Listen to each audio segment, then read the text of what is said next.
Şimdi birlikte Alif'in sanatlarında tarihçilerin tarih magistri. Endi sizlarning birinchi saboqni boshqamasdan bor kichigina tanishib ketsam, har qaysi o'quvchi biz birinchi ko'rishimiz aqsangiz qilsangizlar. Aytamiz. Haqiqatan ko'nglingiz qalay so'raysiz? Yaxshimi? Yaxshi kelasiz. Yaxshi. Yig'ildi, yaxshi. Dastan.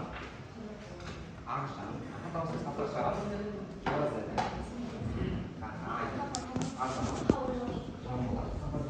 ayman, жақсы. Енді қараңыздар, біздің де бүгінгі ашық сабағымыздың тақырыбын сіздермен бірге анықтағым келеді. Жақсы ма? Жалпы тақырып бойынша енді бір видеосын көрейік, содан кейін сіздер сұраққа жауап бересіздер.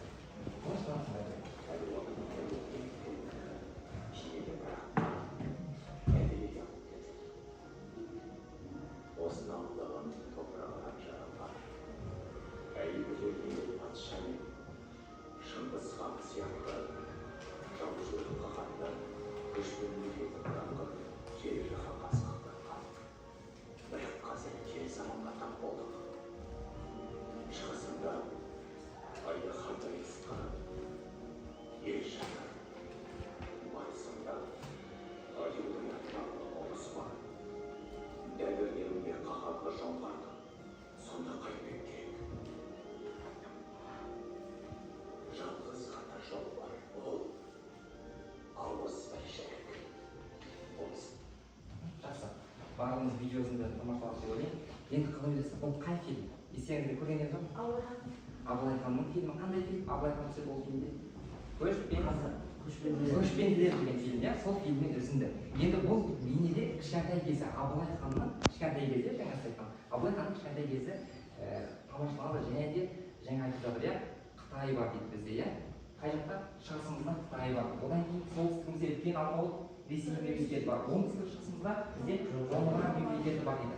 Солардың бәрінен біз тәуелсіздігімізді сақтап қалуымыз үшін ешкімнің боданы болмауымыз үшін не істеуіміз керек дейді бізде ауыз біршілік болу керекпіз. Және де осы ауыз біршілікпен қатар бүгінгі тақырыбымыз енді қараңыздар. Осы мемлекеттермен Абылай ханның дипломатиялық қарым-қатынасы бар. Түсіндіңіздер ме? Яғни бізде осы Қытай, жоңғар, одан кейін қандай мемлекеттер бар? Ресей, одан кейін Қоқан, Бұхара тағы да басқа мемлекеттермен қарым-қатынасы. Яғни біз Абылай ханның осы дипломатиялық қатынасына не істейміз? Баға береміз. Сабағымыз Абылай хан теңдессіз дипломат.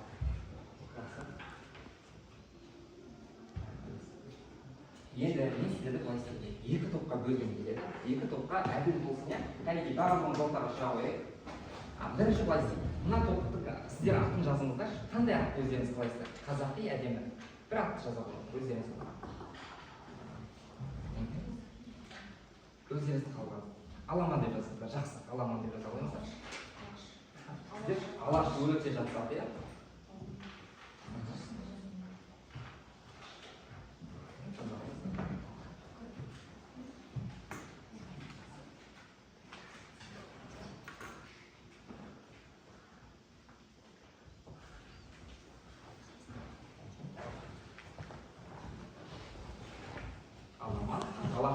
Жақсы, барлығымыз ортаға келе қояйықшы. Ортаға келейік.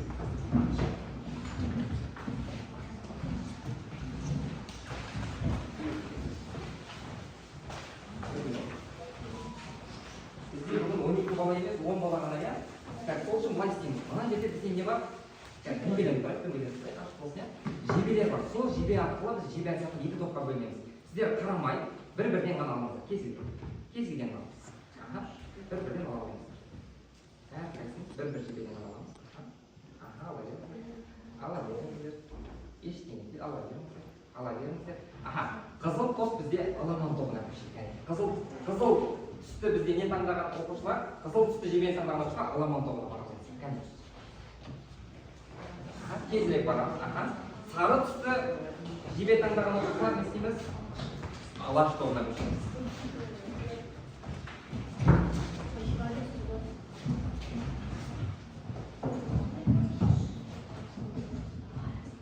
Topқа көшіп қой, иә? Өте жақсы. Енді сабағымызды ары қарай жалғастырайық. Енді бізге қарап отырсаңыздар, бізде бір бүгінгі сабақты қызықты өткізгім келеді сіздерге сахналық көрініс жасап. Жақсы ма? Бәріміз келісеміз ба? Жақсы. Онда сахналық көрініс жасаймыз. Так, былай істейміз. Маған бірінші Абылай ханның рөлін ойнайтын оқушы керек. Мен ойнай шығар. Так, жақсы келе ғой. Сен Абылай ханның рөлі. Біздің Абылай ханымыз керемет. Ал енді басыңызға қарай екен. Көріп алайық, иә? Керемет Абылай. Так, келесі бізде жоңғар қонтайшысының рөлі керек. Келе ғой. Жоңғар қонтайшысы. Келесі бізде Ресей елінің патшайымы керек. Патшайым керек. Так, келесі бізге керек сізге өте керемет киім бізге кәдімгі аларымыз Ресей елінің ұлттық киімі. Киіп аламыз. Так, жоңғар ханын айттым, Ресей Қытай мемлекетінің азаматы. Так, келе ғой Қытай мемлекетінің азаматы. Неге қалған үлкені Қытайда бізде не бар? Үлкен ұлы Қытай қорғаны бар, керемет қорғанат бізде, иә, Қытай мемлекеті. Жақсы, осылай тұрады. Абылай ханымыз сен ортаға тұрады. Күйеуі шыққазан. Жоңғар біз қараңыздар, картадағы бағытпен орналасайықшы, оңтүстік, шығыс. Қытай мемлекеті, шығыс. Ресей бізде солтүстікте, иә, бір шабандоз деді. Келе ғой. Қалған оқушылар, сіз екі оқушы мына жаққа көріңіздер, екі оқушы. Оқушы келе ғой. Сіз келе қойыңыздар. Мына жаққа қарай. Сіз мына жаққа қарай.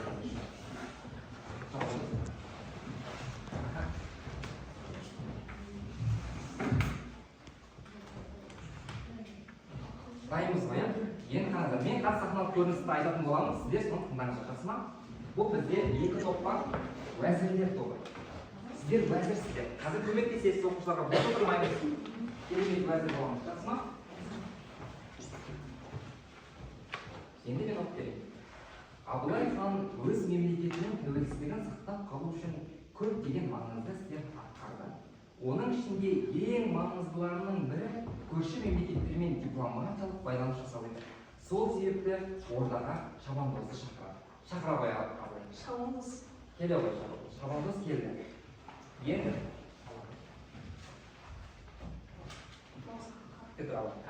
хан Абылай өз қолымен жазған хаттарды шабандозға беріп, тиесілі орнына жеткізуді бұйырады. Яғни Қытай, жоңғар және Ресей мемлекетінің хандарына, патшайымдарға жеткізу. Ресей, Қытай, жоңғар, шабандоз күте тұра ғой. Асықпаймыз. Шабандоз хатты алады да жолға аттанады. Күн жүреді, түн жүреді, бір кезде адасып кетеді. Бір сәтте хаттан көзін түсіп қараса, хаттар шатасып кеткен екен, иә? Бізде не істеп алды шабандоз хаттарда? Шатастырып алған екен. Ол қай хаттың қай елге арналғанын білмей, қатты уайымдайды. Қайтадан елге оралып, ханнан қайтадан сұрауға қорыққандықтан уәзірлерге барып ақыл сұрайды. Елімізге қайтамыз, уәзірлерге барып бірінші топқа. Уәзірлер сұрауыңыздар. Сіздер енді осы бір хатты аша қойыңыздар. Уәзірлер бірінші хатты ашады. Мөрді сындырып, бірінші хатты ашыңыздар. Аша қойыңыздар. Сындыра беріңіздер.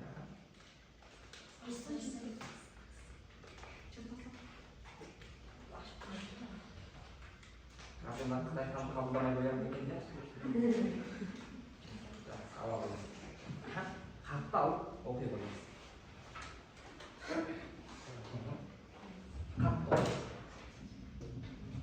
Бүкіл ресейлік және басқа елдердің билеушісі Елизавета Петровнаға сізге адал бағынышты Абылай Сұлтан Орта жүз шығыс қазақ жұртының өкілі өз өтініш жолдайды.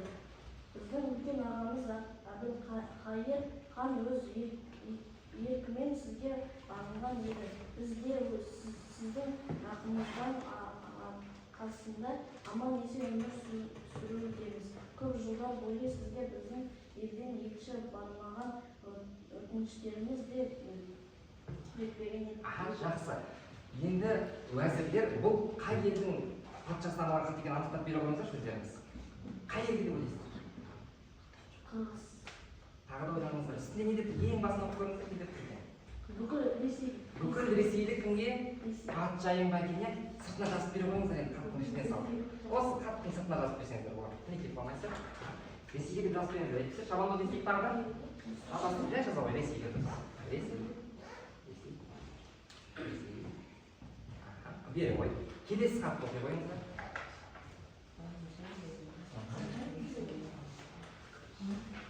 Сіз оқи қойыңыз келесі хатты. Яғни біз балалар Абылай ханның дипломатиялық бағытын анықтап отырмыз. Бірінші қай мемлекетке дипломатиялық бағыт екен? Ресей мемлекетімен байланысады екен. Екінші қай мемлекетпен екен? Оқи қой.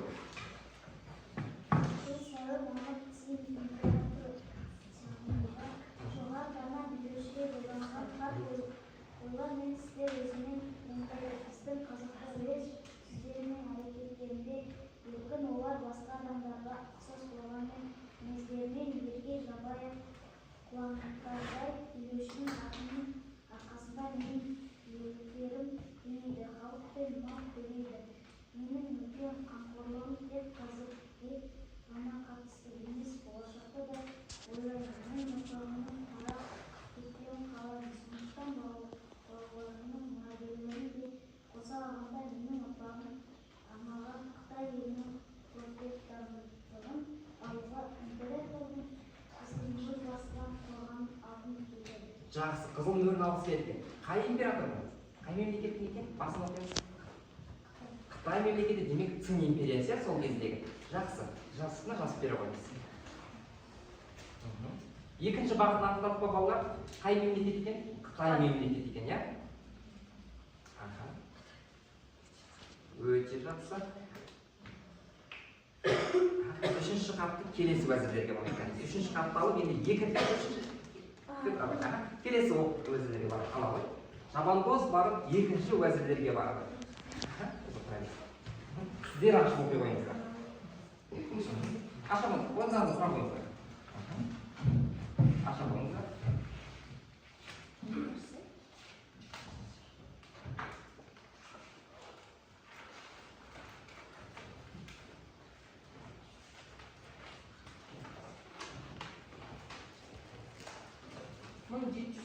жылдың күзіне қарай жоңғар әскерлері Қазақ даласына жаңа шабуыл бастады. Абылай жоңғар тойтарыс керу ісіне белсене қатысты. 1741 жылдың басында ол шайқастардың бірінде жоңғар хунтайжи галдан Цереннің туысы Шарыш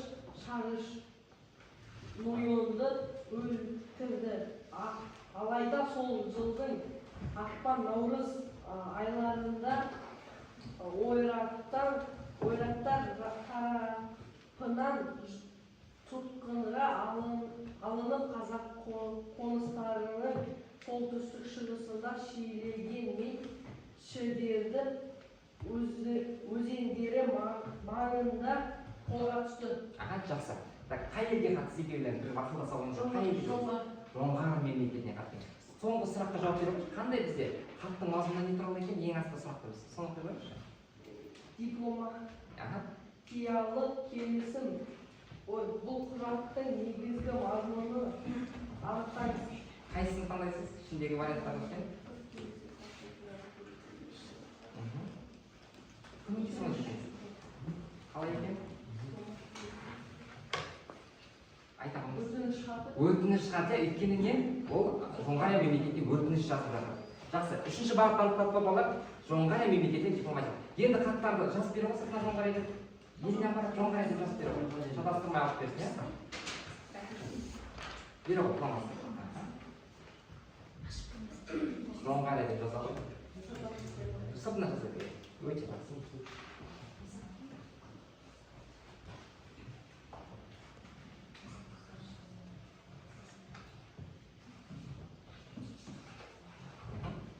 Шабандоз мемлекеттің бағыттарын анықтап біткеннен кейін ол хаттарды өз тиесілі иелеріне апарып береді екен. Апарып бере қойды. Кәне бізде Жоңғар мемлекетінің патшасы, келесі Қытай мемлекетінің патшасы және орыс мемлекетінің бізде патшайымы. Енді сіздер осы хатты ашып оқыдыңыздар. Бағана бір тыңдадыңыздар ғой, иә? Абылай ханның өтінішіне не істейсіздер? келісесіздер ма кәнеге жоңғар қонтайшы келісесіз бе айтыңызшы келіспейтін шығарсыз ба өте жөнді керемет жазып келесіз не істейміз келісейік иә келісейік па екі мемлекет бірге жауға қарсы тұрсын ба иә келіседі жақсы келесі қытай мемлекетінің патшасы сіздің еркіңізде келісесіз ба келісесіздер дайын келісесіздер сіз ше келісесіз өтініштердің бәрін абылай ханның орнатасыз абылай хан осымен орта азия мемлекеттерінің және де бізде екі алпауыт мемлекет қандай қытай ресей және де жоңғар мемлекеттерінің дипломатиялық қатынас орнатқан екен так біздің көрініс қоюшыларға бір қол шапалақтап қойсақ иә қастарын жинап қоя қойыңыздар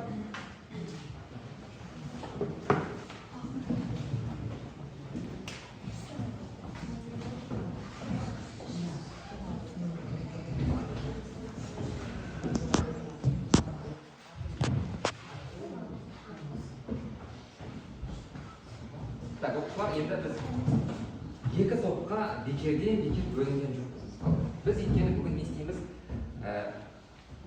екі топты ойын жасаған керек екі топты жарыстырған керек жақсы ма сіздер қараңыздар мына жерде тақтада не тұр екен бағалау картасы тұр екен бағалау картасында әр оқушы не істейді алға жылжыған сайын бір қадам алға жылжып отырады екен енді бұл жерде кішігірім жұқты сәл қиын болып тұр сол үшін не істейміз елестетіп тұрсыздар иә барлық оқушыларды бірінші көрініске қатысқаны үшін мен оларға 2 балл беремін ол деген 10-нан 2-ні алып тұрсыздар деген сөз ары қарай тағы да не істейміз балдарды жоғары жеткіземіз жақсы ма бізде бірінші топта екінші топта көріністі жақсы көрсетеді келісесіздер ма келісесіздер ма әділ баға болды ма жақсы енді қараңыздар сіздердің ой ережесі мынандай бірінші сіздер мына 6 ұяшты көрдіңіздер ғой иә қазір бізге көмекшіміз әр ұяшты басқан кезде сіздер мысалы аламан алаш тобы бір-бірден естейсіздер сол сұрақтарға бірігіп жауап бересіздер сіздерге 30 секунд уақыт берді 30 секунд аяқталған кезде ғана мен қол шапалақтаймын сол қол шапалақтағаннан кейін ғана топтың бір шешімін бір оқушы не істейді айтады келістік па сіздерде кім айтады жауабын мен жанболат айтады сіздерде кім айтады азамат айтады керемет бастай қойдық онда так бірінші аламан тобына 4-ші сұрақ екен 4-ші сұрақ аналарды абылайдың әмірсанаға көмек көрсетудегі мақсаты қандай деп ойлайсыздар сіздер ойланыңыздар аламан топ ойланыңыздар әмірсана жоңғар мемлекетінің патшасы не үшін оған көмектесті деп ойлайсыздар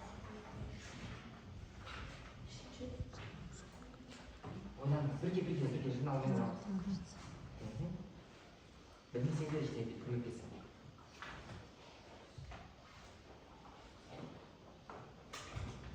сіздер өйткені алдыңғы сабақта ішкі саясатын ғана өткендіктен сіздер сыртқы саясатын өткен жоқсыздар бұл сіздерге жаңа сабақ сол үшін кейбір заттарды білмеулеріңіз ештеңе дейді бірақ бұл мәліметтер енді сіздерде болған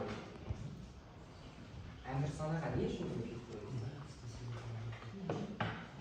қараңыздар а мен бұл варианты тұр бізде балалар а мен бұл варианты біреуін ойлаймыз соған қараңыздар әмірсана мен туыстық қатынас орнату немесе жоңғар мемлекетінің жойылып кетуінің алдын алып оны Қытайға қарсы буферлік зона ретінде пайдаланды. Қазір білмейді. Буферлік зона түсініп жетті. Буферлік зона деген кез келген бір үлкен мемлекеттен қорғайтын қосымша мемлекет. Мысалы, Ресей мемлекеті бізге не үшін жаулап алды? Өйткені ортамызда мемлекет бар ма? Жоқ. Бірден бізге шабуыл жасай алады. Ал Қытай мемлекетінен бізді қорғап отқан кім еді?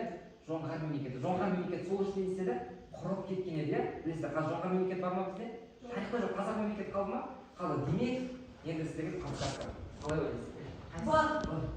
Менің тобымнан жауап берген Жанболат деп айтамын. Аламан тобынан жауап берген Жанболат. Сіз бұл вариантты қандайсыз? Өте жақсы. Сіздердің топтарыңызға 1 балл береді. Яғни Қытайды қарсы жоңғарияны не ретінде пайдаланғысы келген? Буферлік зона ретінде пайдаланғысы келген. Өте жақсы. Келесіз. Келесіз сіздерге қазір. 3-ші сұрақ. Қытай мемлекетімен соғысу мақсаты қандай? Жауаптар. Ойланыңыздар. Ақылдасыңыздар. Бір ғана бала шешім қабылдамайды бізде.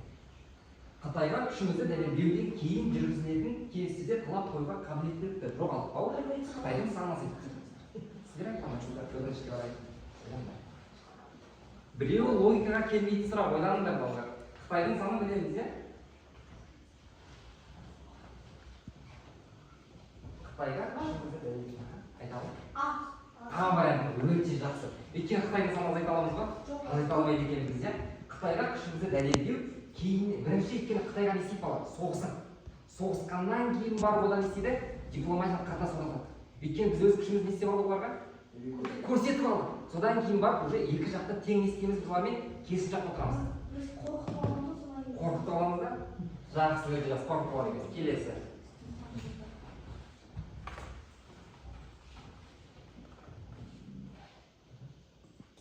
Бірінші сұрақ сіздерге.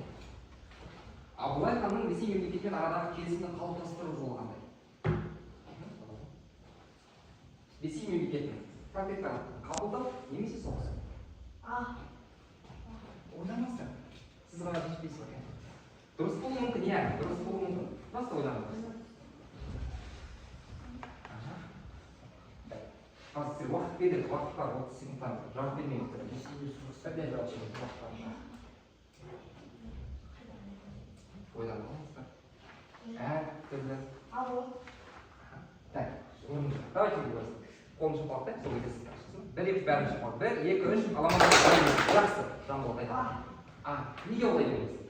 Себебі ол Ресеймен соғысқанда жеңе алмайды. Жеңе алмайды. Сол кезеңде қазақтың қару-жарағы не еді? Әлсіз еді, сол үшін. Және де мынандай бір нәрсе бар. Ресей мемлекеті оған дейін қазақты неге жаулап алды? Өйткені олар басқа мемлекеттермен соғысты. Франция мемлекеттерімен соғысты, одан кейін Швед мемлекеттерімен соғысты. Ал тура осы Абылай ханның кезінде ол ешқандай мемлекетпен соғысып жатқан жоқ еді. Оның күші не еді? Мығым еді. Яғни қазақты толық жаулауға күші, сол үшін бірден барса протектораттан қалды. Енді протекторат деген бізде қандай сөз? Ағылшын тілін үйренсек, протект деген сөздің мағынасы қорғау деген. Яғни біз оның құлдығын қабылдап жатқан жоқпыз, бодандығын қабылдап жатқан жоқпыз. Тек қана әскери не келіссөз, егер де біреу шабуыл жасаса, олар бізге не істеу керек? Көмектесу керек, қорғау керек. Ал оларға шабуыл жасаса, біз не істеу керекпіз? Азық-түлікпен, әскермен, атпен қамтамасыз ету. Өйткені білеміз, сол кезеңдегі атты әскердің күші сондай керемет еді, иә? Жақсы.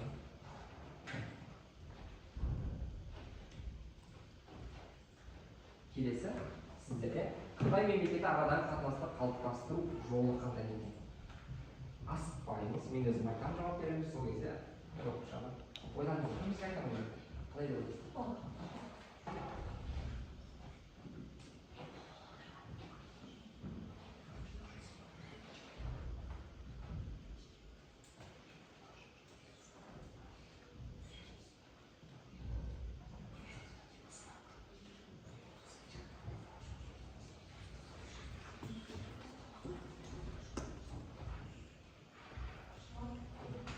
Жақсы, бәріміз бір, екі, бұл топтан азамат. Дипломатикалық қатынас жүргізу. Бұл сұрақтың бағана бір несі болды? Несі болды? Қалай болды?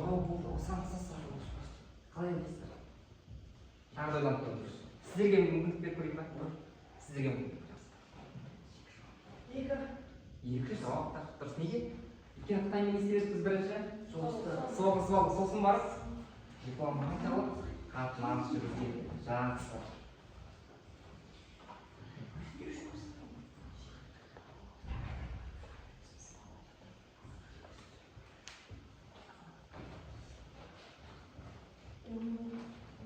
Бесінші сұрақ. Орынбор генерал-губернаторы егер Ресей мен Қытай соғыса қалған жағдайда Абылай ханның қай жақты қолдайтынын сұрайды. Яғни олар да біліп тұр, иә? Абылай ханның бірде мында, бірде дипломат. Сол үшін қай жақты қолдайсың егер Ресей мен Қытай соғысса? Жауабын айтып көріңіздер. Ойланғанбыз, асықпаймыз, жауабын бірден айтып береміз айтамыз. Уақыт болды. Асығудың мүмкін бе? Оған емес. Нақты бәрі келсін.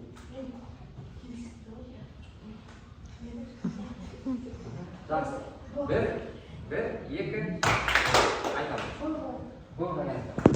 Сендерді, яғни Ресейді, себебі кім сіздерді туыстас қалыпта? Ресей біздің туыстас қалыпта?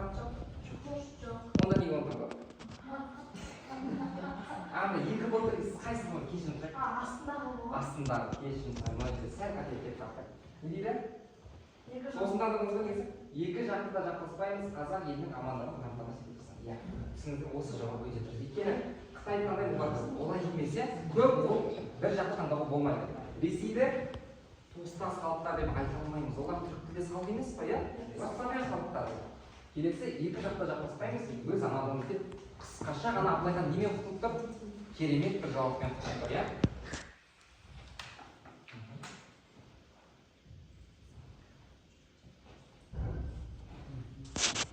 соңғы 6-шы сұрақ бізде алаш тобына қараңыздар бұл жауап бізде нәтиже жауап бағанадан бері жинастырдық қой иә 6 сұраққа жауап 5 сұраққа жауап бердік сол 5 сұрақтың түпкі нәтижесі осы жерде асықпаймыз жауап осылайша абылай ханның екі державаға қатысты қабылдаған шешімдерінің нәтижесі не болды дейді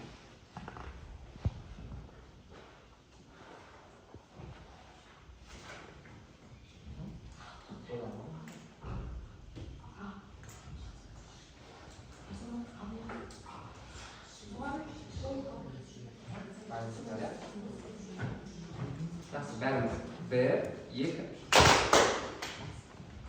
нәтиже тәуелсіздігімізді сақтап қалдық. Өте жақсы. Яғни бұл дұрыс жауап па? Дұрыс жауап. Сіздердің топтарыңыздың оқушыларында не бар екен бізде?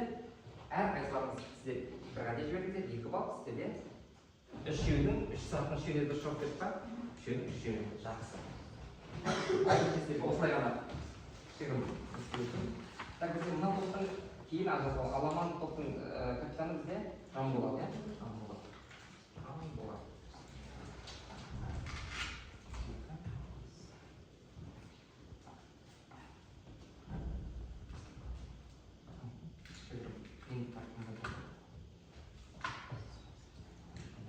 Сіздердің топтың капитаны Азамат туралы ешкім.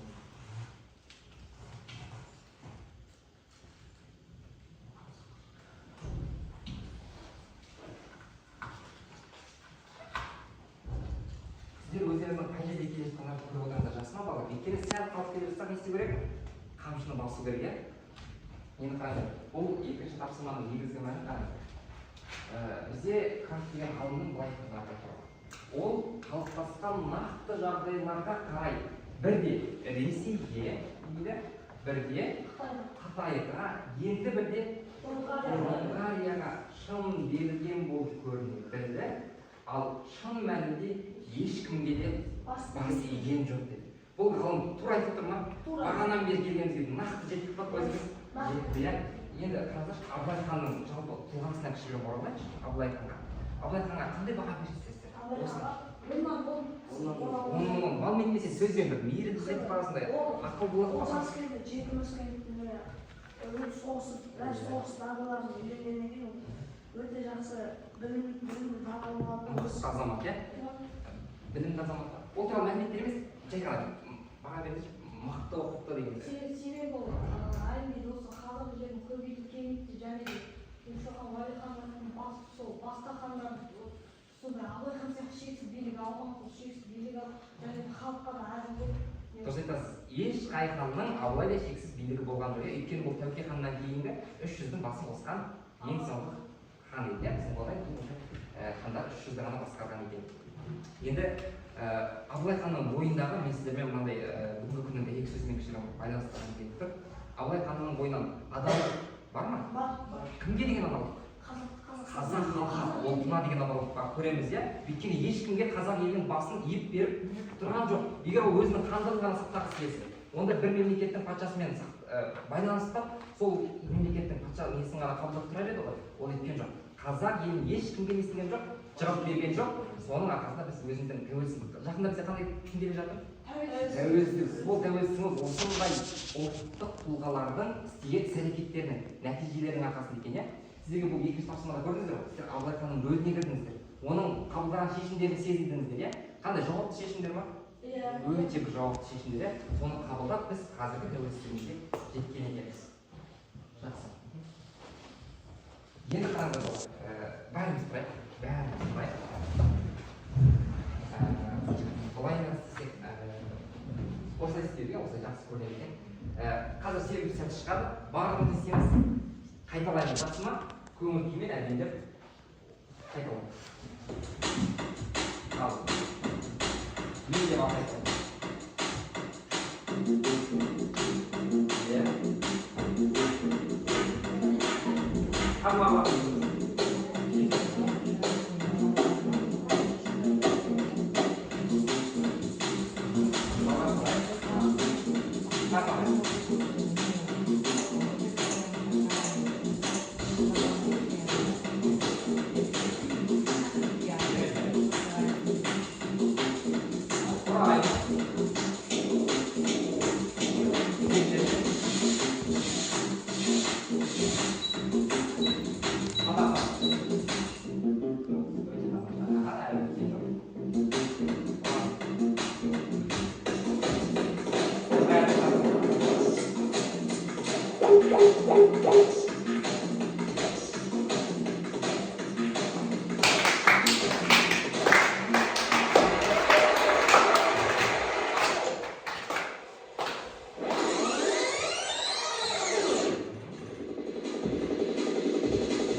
Керемет, бәрімізді қосып баққа қояйық.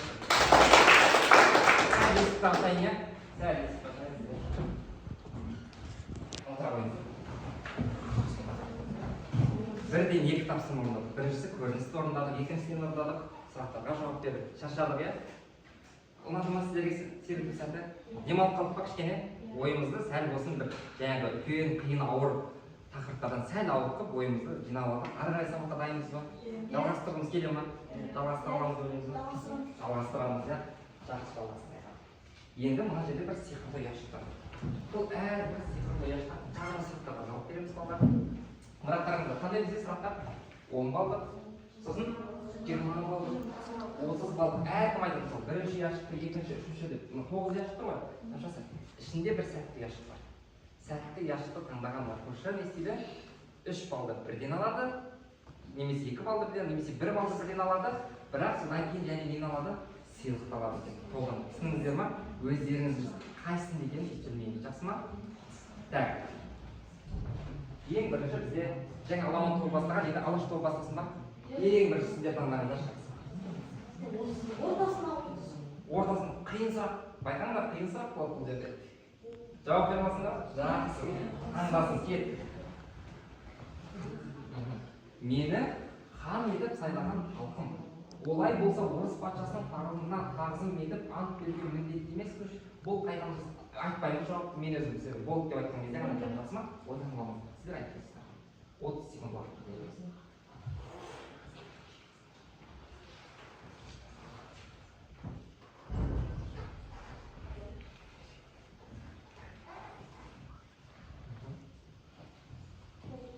Жақсы айтамыз. 1, 2. Абылай хан. Өте жақсы. Сіздерге 3 бал. Өте жақсы. Так, келесі. 30-лық бар. Біз тәуекелшіл екенбіз, иә? Жақсы. Қай 30-лық бар? Любой деп тұр. Ең шекті ма? Неліктен келеміз? Не болды? Ұлттық па? Сен қолшы бақта қоясыз, иә? Так, сіздерге бұлай кейін тағы да сыныптар өтетін әзірше сіздерге осы сынып жақсы ма? Бірінші топқа да екінші топқа да бөлсек па? Бөлсек, иә. Екінші топта біз келесің? Бізде ол болмас. Сәтті ұяшын аштым. Мен ойлағам сіздер ашпай қаласыздар ма? Жақсы. Келесі бізде екі ұяшық кетіп қалды уже. Сіздер үш балды автоматты түрде естідік. Алдық ма? Не үшін алдық? Тәуекел үшін алдық па? Тәуекел етпей болмайды. Енді сәтті ұяшық жоқ. 30 бір жақсы. Қиыннан басталды. Бәріміз. Абылай ханның қырғыздарға жорығының бейбіт бітіммен аяқталуында қандай шарт болды? Ойлаңыздаршы, біз қырғыздарға барды, оларды шабуыл жасап жеңдік, кейін бейбіт шарт аяқталды. Көп шарттар бізде қалай аяқталды? Есіңізді көріңіздерші. Дайын санап түгіл. Бір, екі. Мен жақсылықпен аяқталды дегенім. Жақсы. Қатып кеттіңіздер, тауып кеттіңіздер, керек жоқ. Тағы да басқа қандай жауап бар екен, ойлап көрсеңіз. Логика. Бұл қиын сұрақ жеңіс бала. Мамай деп ойламаңыз, 30 бал сұрақ. Үш балаға кел дейші.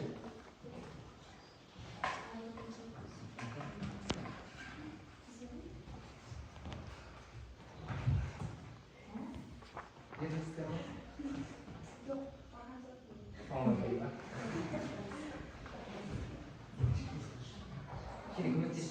Бізде көбінесе бір мемлекет екінші мемлекеттен жеңілгеннен кейін ол мемлекет еліне қайту үшін бір нәрсе береді.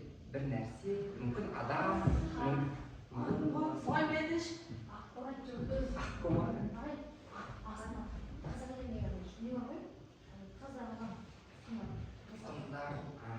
Және былай дейді, аманат береді бала. Аманат деген қырғыз елінің ханзадасы болса, мысалы, иә, немесе сұлтаны болатын болса, сол сұлтанды қазақ жеріне жібереді. Содан кейін ол сұлтан осы жақта өмір бақи өседі. 30-40 жас мүмкін. Яғни сол 50 жылдың ішінде егер де қырғыздар мысалы бізге шабуыл жасағысы келсе, біз оның сұлтанын өлтіреміз деп несейді екенбіз? Қорқытамыз. Осыны не деп айтады екен? Аманат деп айтады екен. Жақсы. Бір бол жауап қойып. Келесі қайсы қандайсыздар? 20 бол. Жақсы. Абылай ханның шын аты. Оп-оңай сұрақ па? Бір, екі. Әбіл. Кішкене ережені сөйлесейік. Бізде қандай болу керек?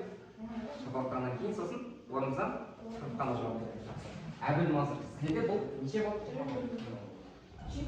Жақсы. Келесі. Сіздер қайсыз? Абылай ханның ең атақты жырауы. Дайын болғанда айтыңыздар. Дайын деп қанайтыңыздар.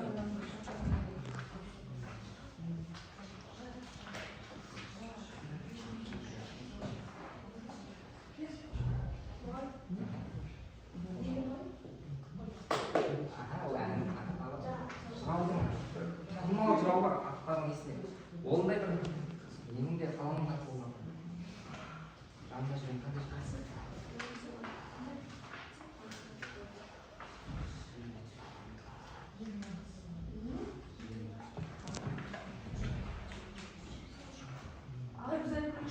Сіздер айтып бересіздер ма кезектер? Ермейміз, әкім. Жақсы, балды ешкім бергісі келмейді, жақсы.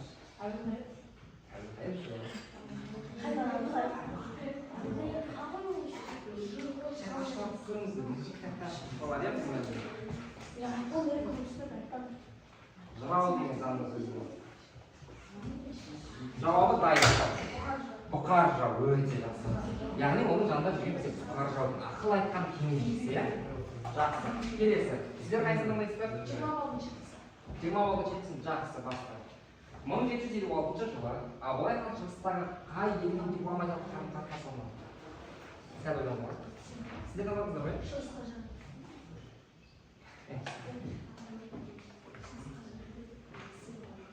Бізде ол мемлекетте екі қай мемлекет? Немесе қай Цин империясы? Шығысымыз бізде қай жақ? Осы жақсы сіздер шығысын деп айтамыз, иә? Жақсы сіздер өте жақсы келе жатсыздар. Сіздер қалып келе жатсыздар, неге? Неге қалып келе жатырмыз? Bir baba болдыңыздар ма? Жарайды. Келесі, сіздер қайсысы? Ортаңғы. Қазақ хандығы қандай екі мемлекеттердің ортасында болды? Айың бар. Бір, екі, Ресей мен Қытайдың өзі. Ең алыс деді бар.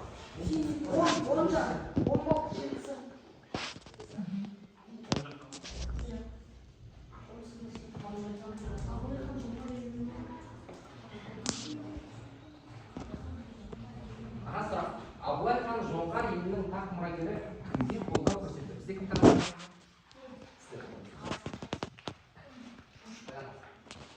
Жоңғар мемлекетінің тақ мұрагері.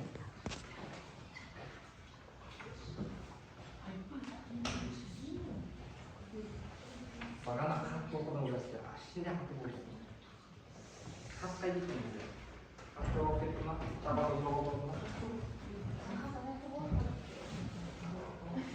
Көмек көрсетейін. Көмек көрсетейін.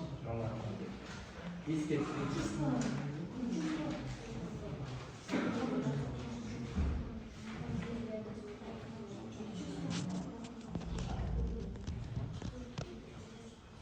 Жақсы, кішкене жылдамдап. Жауаптарыңыз дайын ба? Болмаса мен көмектесейін.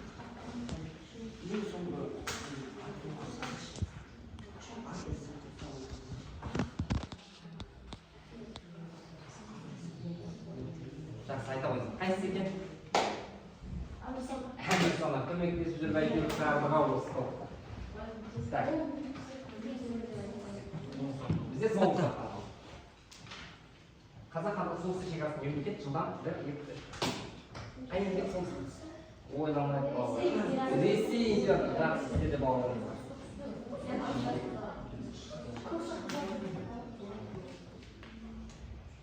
Енді оқушыларымыз сәл бағалапшылар. Бүгінгі сабағымыз деген спортқа келіп қалды. Сіздерді бағаласақ, бізде енді басқа да мұғалімдер, бірақ енді өзіміз бағалайықшы.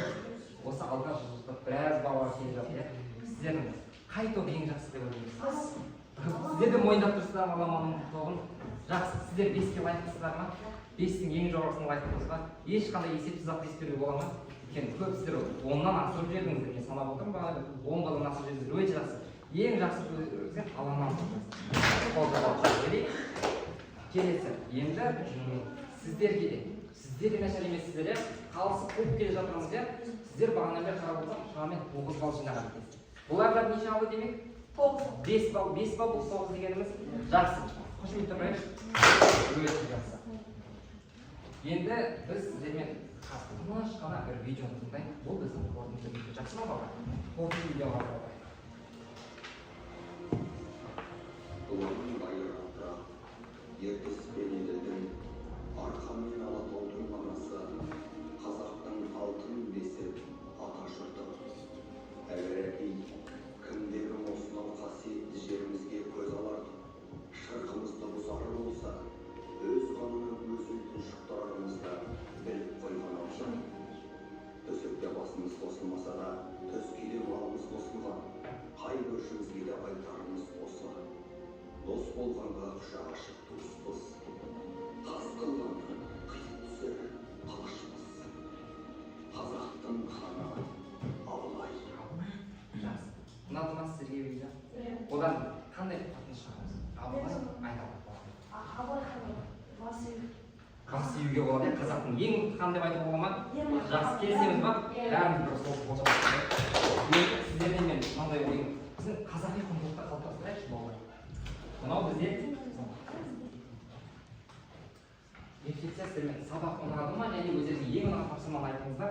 Мынау бізде қазандық деп елестетеміз. Мынау бізде не екен? Қазандыққа нені саламыз?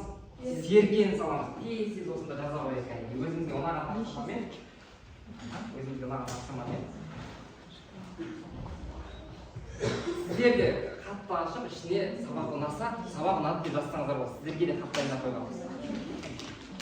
Сабақ ұнаған жерлерін, егер кемшіліктер болса, түзетулер болса айтыңыздар. Өйткені болашақта қайталамас үшін.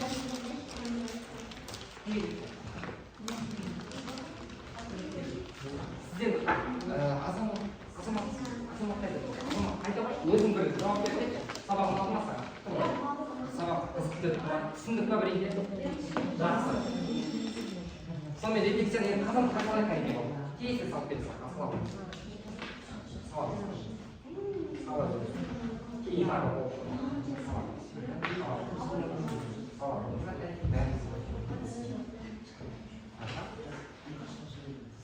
жетті так сабағын алдына болсақсымен түсіндік па былай айтқанда мағалай алдық па жақсы сабағымыз аяқталды көп рахмет сізге